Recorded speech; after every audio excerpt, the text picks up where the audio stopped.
y de la misericordia de Dios. Así que muchas bendiciones a todos nuestros hermanos, amigos que nos pueden escuchar a través de esta radioemisora TR95.5 FM y también a los hermanos que nos escuchan y nos pueden ver a través de Facebook. Espero que el Dios del cielo le bendiga de una manera especial. Este programa tiene la finalidad y la intención de llevar un mensaje a la conciencia y de que el hombre pueda entender que sin Dios el hombre está perdido y sin Dios el hombre está condenado. Por eso cada día debemos nosotros de buscar cuál es la voluntad de Dios. Pablo en el capítulo 12 a los Romanos, vemos que este hombre cuando escribe a esta iglesia ubicada en Roma, vemos que allí en el capítulo 12 verso 1 dice: hermanos, os ruego por las misericordias de Dios. Vemos que el apóstol que escribe la carta a los romanos, el apóstol Pablo, le recuerda a esta iglesia que Dios ha tenido mucha misericordia con ellos y ha tenido mucha misericordia con el ser humano. Ahora el apóstol Pablo le encarece, le ruega a la iglesia para que la iglesia entienda cuál es la voluntad de Dios para con ella. Y vemos que el apóstol Pablo todo el tiempo tenía la preocupación de que la iglesia pueda ser edificada sobre el fundamento de Cristo y no sobre el fundamento de ritos, de cultos que no pudieron quitarle la maldad ni la maldición al hombre. Ahora el apóstol Pablo en el capítulo 12 le dice a los romanos: hermanos, os ruego por las misericordias de Dios. O sea, le está diciendo, no han sido pocas las misericordias de Dios para con nosotros. Y él dice: os ruego que presentéis vuestro cuerpo en sacrificio vivo, santo y agradable al Señor. El apóstol Pablo le está diciendo: ya la iglesia no tiene que hacer un proselitismo judío, porque un prosélito, para pasar a la creencia judía de la Tanaj o la Torá, tenía que envolverse en un sinnúmero de ritos para poder pasar a ser parte del pueblo circuncidado. Ahora el apóstol le da a la iglesia a entender que no hay que sacrificar a un animal para que el hombre pueda alcanzar la vida eterna. Ahora el hombre tiene que presentar su cuerpo vivo, santo, agradable a Dios. Dice él que es nuestro culto racional, hablando del raciocinio humano. El ser humano tiene que entender algo, y es que quizás tú puedes engañar al que está a tu lado, pero tú mismo sabes que no te puedes engañar. Y el apóstol Pablo le dice a la iglesia que presentéis vuestro cuerpo en sacrificio vivo, que es nuestro culto racional. Le está diciendo: el cuerpo humano dado al pecado, ahora usted tiene que subyugar la carne, subyugar el deseo carnal que le quiere envolver y le quiere sacar del propósito de Dios, lo quiere sacar del cuerpo de Dios que es la iglesia, lo quiere sacar del programa de Dios. Por eso es que usted no se puede dejar llevar por los deseos pecaminosos del cuerpo. porque este cuerpo, mire, si usted tiene un enemigo, el enemigo suyo es usted. Usted es su propio enemigo. Usted no tiene que buscar enemigo para ningún lado. El peor enemigo que usted tiene es usted. Pablo decía a los romanos también, capítulo 7, él decía, miserable de mí, ¿quién me librará de este cuerpo de pecado? ¿Quién me sacará de esta maldad? Y él dice, gracias doy a Dios por Jesucristo. Doy gracias a Dios por Cristo que me ha librado de la ley del pecado y de la muerte. Porque la ley del pecado nos conlleva a la muerte. Porque cuando vivimos en el pecado y nos preñamos del pecado, cuando damos a luz, al final lo que parimos es pecado de muerte. Mas Dios no quiere eso. Pablo le dice a los romanos, para que puedan comprobar cuál sea la buena voluntad de Dios.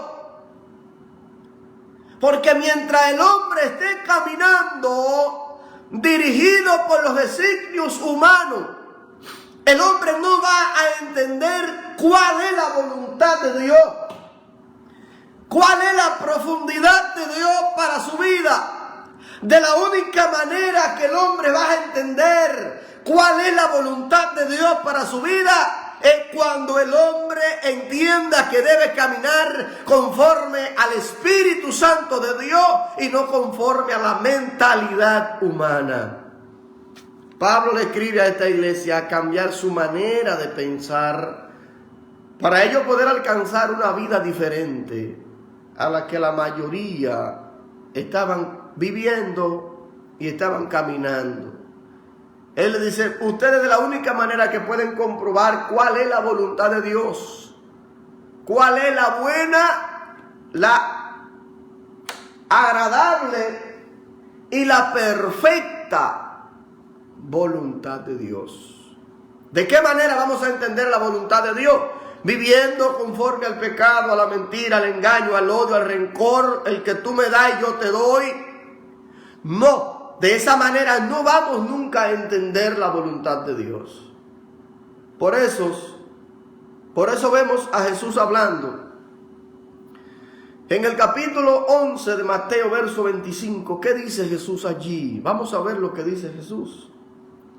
Dice que en aquel tiempo respondiendo Jesús dijo, te alabo, Padre, Señor del cielo y de la tierra, porque escondiste estas cosas de los sabios y de los entendidos y las revelaste a los niños. Jesús en otra parte dice que él se regocijó en el Espíritu.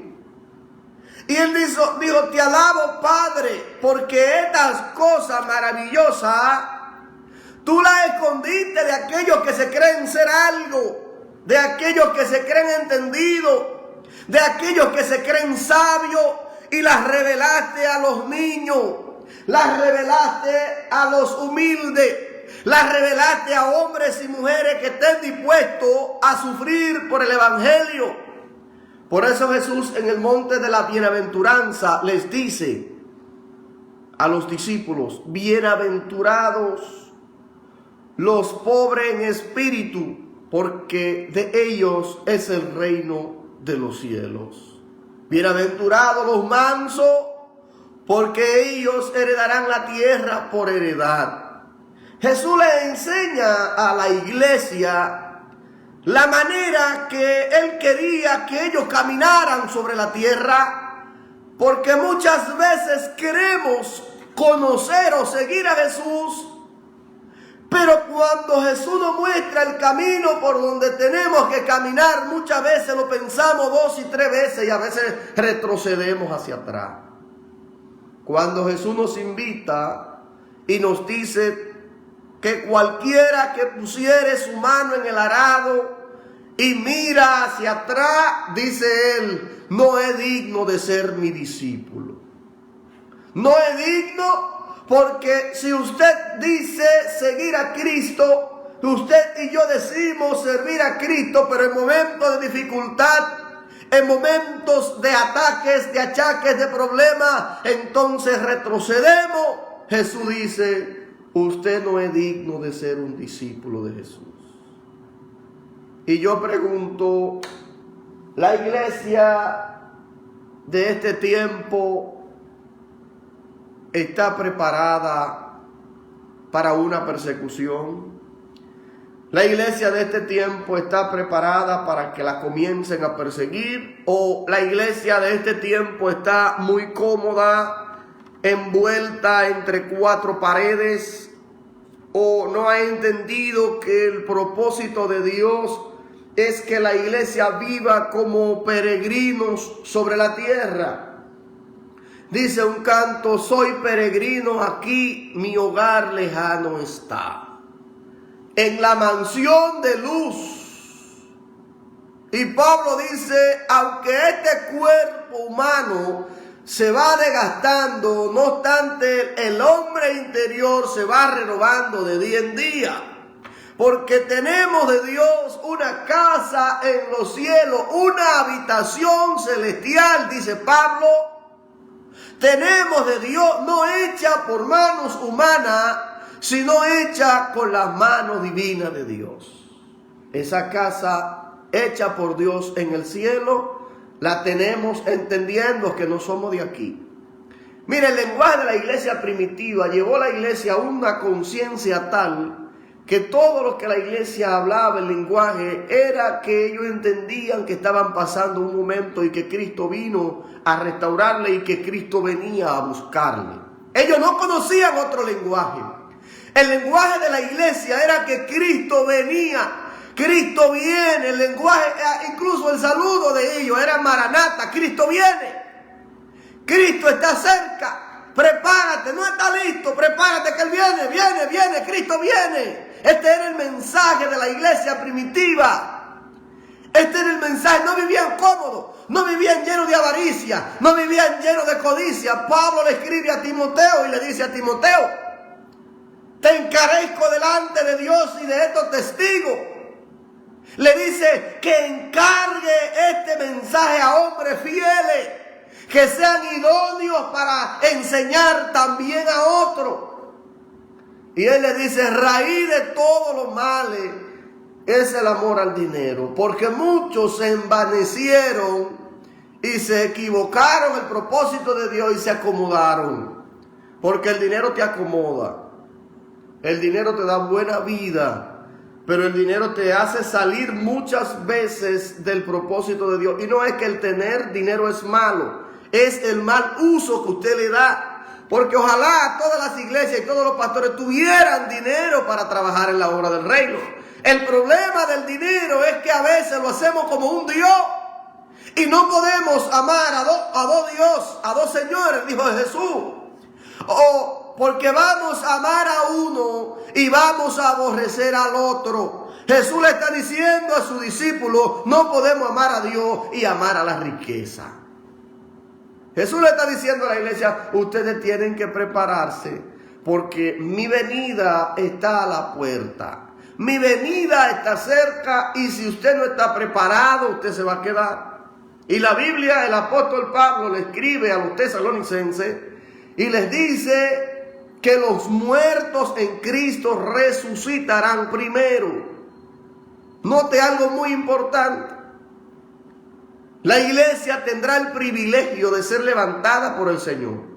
Y todos los que murieron en Cristo tendrán también ese privilegio de ser levantados y ser llevados a las bodas del Cordero. Mientras que los que no murieron en Cristo se quedarán y no resucitarán hasta el día del juicio. Y en el día del juicio entonces dice que serán levantados, el mar entregará a su muerto, y vi los hombres grandes y pequeños delante de Dios ante el gran juicio. Entonces ahí vemos que en ese juicio serán condenados. Mas no obstante a eso, la iglesia será despertada, será levantada, pero una iglesia que se mantenga con la antorcha encendida. No una iglesia que esté dormida, que esté acomodada a los deseos humanos que nosotros a diario nos ofrece este cuerpo. Porque este cuerpo es enemigo de orar. Este cuerpo es enemigo de leer la Biblia. Este cuerpo es enemigo de hablarle a alguien de Jesús. De la única manera que este cuerpo se somete es cuando usted le permite a Cristo dominar su vida. Pablo decía, ya no vivo yo. Y Pablo era un conocedor de los conocimientos judíos. Era un conocedor, un docto del conocimiento hebreo. Pero el apóstol Pablo, ahora entendiendo que es sometido a Cristo, ahora él dice, ya no vivo yo, ahora vive Cristo en mí.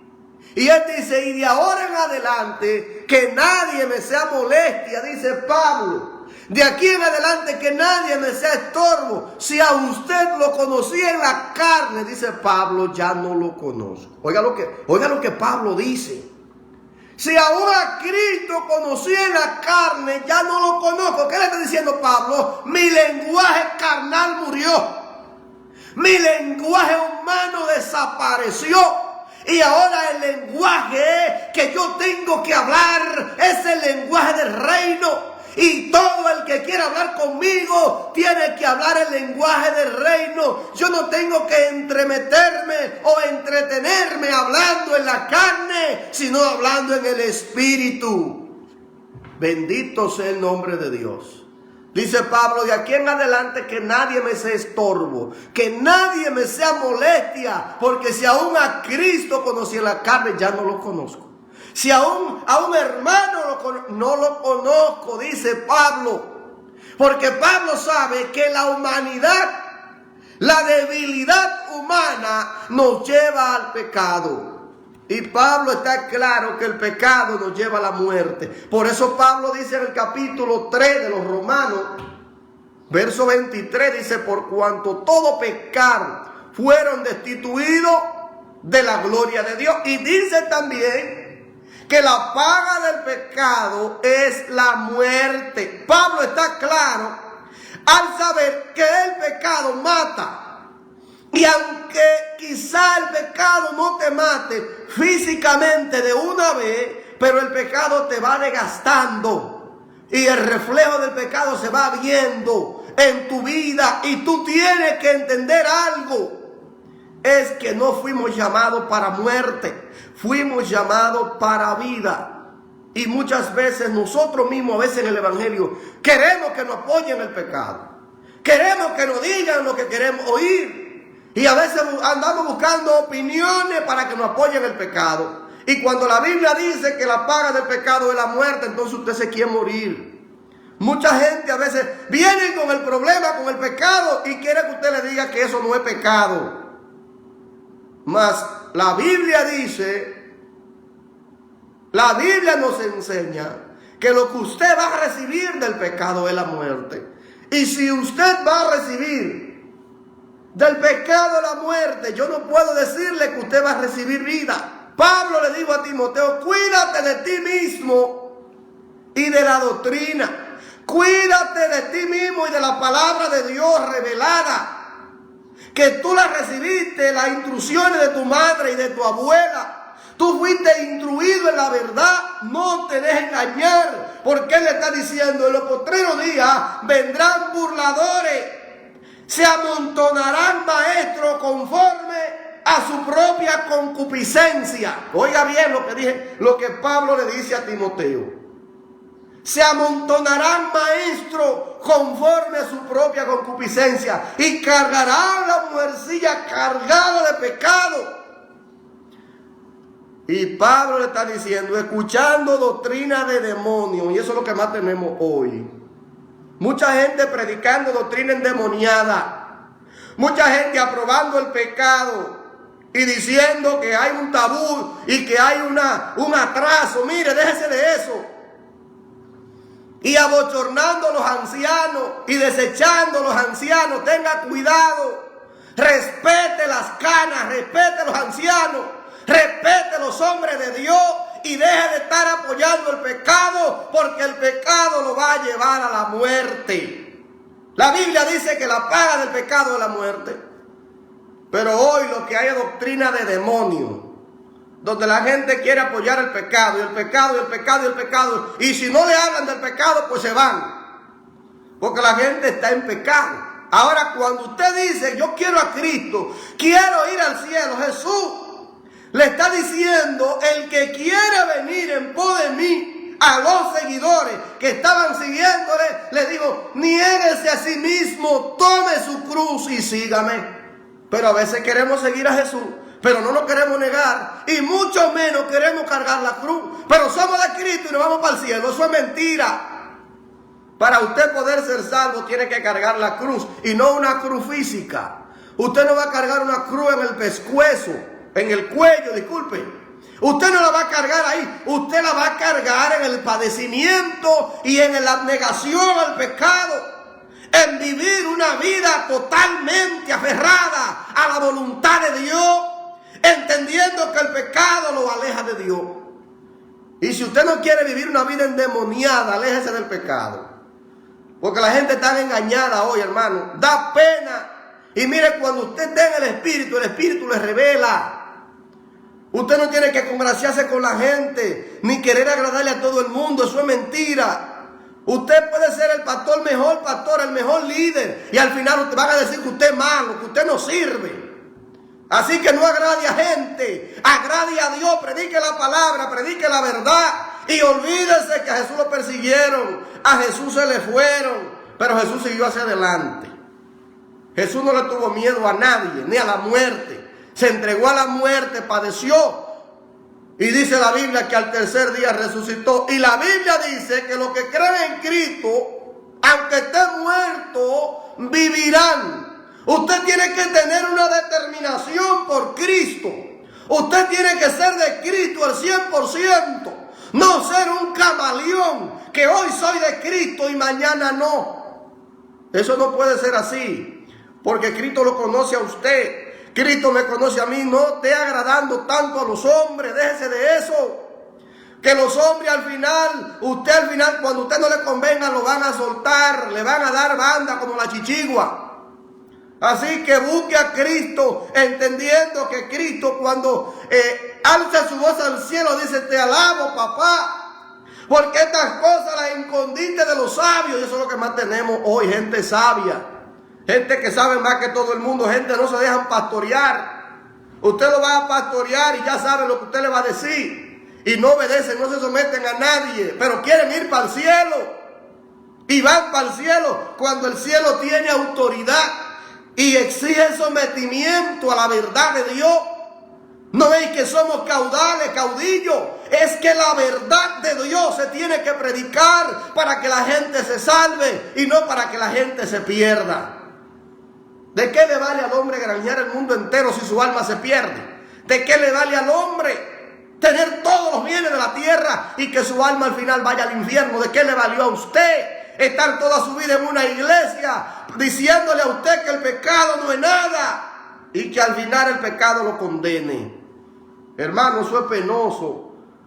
Pero la Biblia todo el tiempo nos quiere enseñar a nosotros a ser salvos, a vivir una vida agradable delante del Señor, y no una vida alejada de Dios, sino una vida cerca de Dios. Y eso es lo que Dios quiere, que estemos cerca de Él. Si estamos cerca de Dios, vamos a vivir tranquilos, porque nosotros como llamados por Dios, Pablo decía, de aquí en adelante nadie me sea estorbo, porque yo llevo en mi cuerpo la marca de la cruz de Cristo. Oiga lo que Pablo le está diciendo a la iglesia. Le está diciendo, aunque ustedes, muchos de ustedes, no me reciban como apóstol, aunque ustedes todos se alejen de mí, yo en mi vida, aunque yo he sido un abortivo, que no me considero ser un apóstol del Señor más, yo llevo en mi cuerpo la marca. Quizá no tenga el reconocimiento delante de muchos testigos, que Cristo me eligió, dice Pablo, pero en mi cuerpo yo llevo la marca. Yo llevo la marca porque yo no fui elegido por Cristo como apóstol, pero yo tengo que demostrar que la marca de Cristo está en mí. Que la marca de Cristo se vea, porque dice la Biblia que nosotros somos sellados. Tenemos las arras de la herencia de Dios, y Cristo, cuando venga a buscar su pueblo, va a reconocer quiénes son de Él y quiénes no son de Él. Por eso el apóstol dice: ustedes pueden decir lo que ustedes digan, que yo no soy apóstol de nada, que yo no soy nada de nada. Pablo dice: yo llevo en mi cuerpo la marca de Cristo. Yo he sufrido por Cristo, he padecido por Cristo, he sido azotado por Cristo, he sido apedreado por Cristo. Por más que ustedes digan, yo llevo la marca de Cristo en mi cuerpo. ¿Qué es lo que vale? La Biblia dice: por su fruto lo conoceréis. Y muchas veces en momentos determinados negamos que somos de Cristo. Mas Pablo le dice a la iglesia: ya usted puede decir lo que usted quiera, pero yo llevo en mi cuerpo la marca. Yo estoy marcado por Cristo para salvación y para vida eterna. Por eso Jesús les dice a sus discípulos, cuando ellos vienen delante de Él preguntando: Señor, ¿qué es lo que va a pasar? Jesús todo el tiempo le dio una palabra de consuelo. Una palabra de consuelo, entendiendo que ellos tenían que someterse al sufrimiento. Jesús nunca le dijo a sus discípulos que ellos no iban a sufrir. En una ocasión las mujeres estaban llorando. Iban llorando donde Jesús: ay Señor, te van a crucificar. Jesús le dijo: no lloren por mí, lloren por sus hijos, porque esta nación será destruida. Lloren por sus hijos, porque este templo será destruido. Y Él le dijo a sus discípulos en el capítulo 24, le dice: aquí no quedará piedra sobre piedra que no sea derribada. Óigame, y dice la palabra o la historia en el libro de Josefo, el historiador judío, que allí cuando vino este emperador o este rey, después que Cristo ya no estaba, la intención de él no era derribar el templo. La intención de él era quedarse con el templo. ¿Pero qué pasó? Ellos vinieron y quemaron todo, y todo eso fue destruido. Todo eso fue derribado. Y dice que ellos fueron cautivos, fueron llevados cautivos a otras naciones. Por eso Jesús le dijo: no lloren por mí, lloren por sus hijos, lloren por sus nietos. Porque yo estoy a punto de resolver este problema, pero ustedes van a tener un problema mientras estén vivos. Mientras ustedes estén vivos van a tener problemas. Y más si son seguidores de Cristo, que van a padecer por Él, por su palabra, por su verdad, por la política de Cristo. Porque todo el tiempo Cristo se opuso a la política romana. Porque el imperio romano estaba gobernando. Mas Jesús vino a hacerle entender a ellos, porque muchos de ellos querían congraciar con Jesús y querían que Cristo fuera un gobernante, mas Cristo no aceptó el imperio romano, la moneda romana que estaba caminando en ese tiempo. Muchos de los discípulos creían que Jesús venía a hacer una política para ser parte del gobierno romano. No, Jesús le hizo entender a ellos que su gobierno no era natural y que su gobierno no formaba parte de un imperio que estaba gobernando todas las regiones alrededor. Por eso Jesús le dice a sus discípulos: el que quiera venir en pos de mí tiene que negarse. Yo no he venido. Por eso una de las madres de ellos fue donde Jesús le dijo: bueno, Señor, cuando tú comiences a reinar en este gobierno, yo quiero que tú pongas un hijo mío a la derecha y otro hijo mío a la izquierda. Jesús echa para atrás y le dice a esta mujer: este no es mi gobierno. Este no es el tipo de gobierno, no es dado a mí el poner a la izquierda o a la derecha. Ellos estaban esperando ser libertados del imperio romano, porque Israel en ese tiempo, para la época, estaba preso. La moneda que se manejaba era la moneda del César. Mas sin embargo, ellos entendían que Jesús venía a gobernar. Mas Jesús les dijo: no, mi reino no es de esta tierra. Y incluso cuando lo iban a apresar, Él les dijo: si yo quisiera enviar legiones de ángeles en este mismo momento, y terminaría con estos hombres, más este no es la voluntad del Padre. La voluntad del Padre es que yo padezca en una cruz y que mi sacrificio tenga la virtud de poder limpiar el pecado y la mancha que ha provocado la maldición sobre los hombres en la tierra. Así que Muchas bendiciones para todos nuestros hermanos. Ya el tiempo ha culminado con este su programa. Comenzando el día con Jesús. Soy su hermano y amigo, José Manuel Rodríguez Reyes. Dios bendiga a mi hermana Ana Francisca Green, cariñosamente Morena, que nos puede sintonizar a través de Facebook. Muchas bendiciones para todos los hermanos en esta zona de La Terrena, en la zona de Río San Juan, Cabrera, Madre Vieja. Dios le bendiga a todos ustedes en el nombre del Señor. Será hasta la próxima, si Dios lo permite.